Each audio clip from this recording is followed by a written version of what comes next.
what does the brain have to do with management? Of course, it has everything to do with managing. But our culture has only recently allowed the brain to be talked about. It was only 10, 12 years ago that I was admonished not to talk about the brain at lunch, not to talk about it on company property, and even asked questions like, Ned, what does the brain have to do with managing?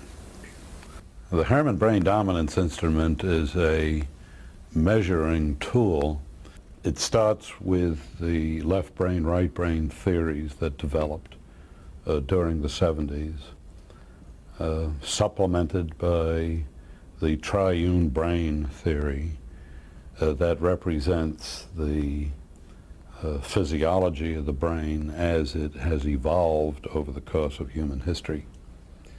And by combining those two concepts, I've created a 4-quadrant metaphoric model that can be quantified in the form of a profile.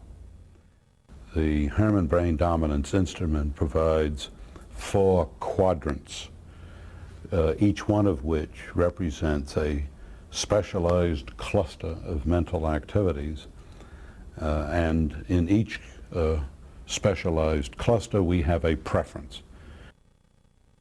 I advise people to understand their own creative potential.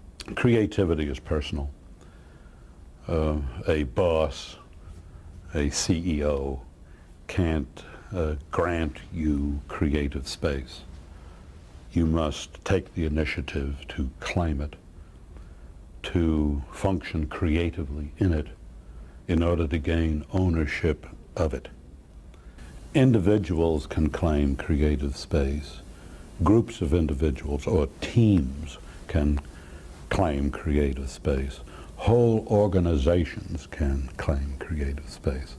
And recently in the boardroom of the Bank of America in Mexico City, as I was describing those 3 levels, the CEO said, and whole corporations can claim their creative space, and he's absolutely right.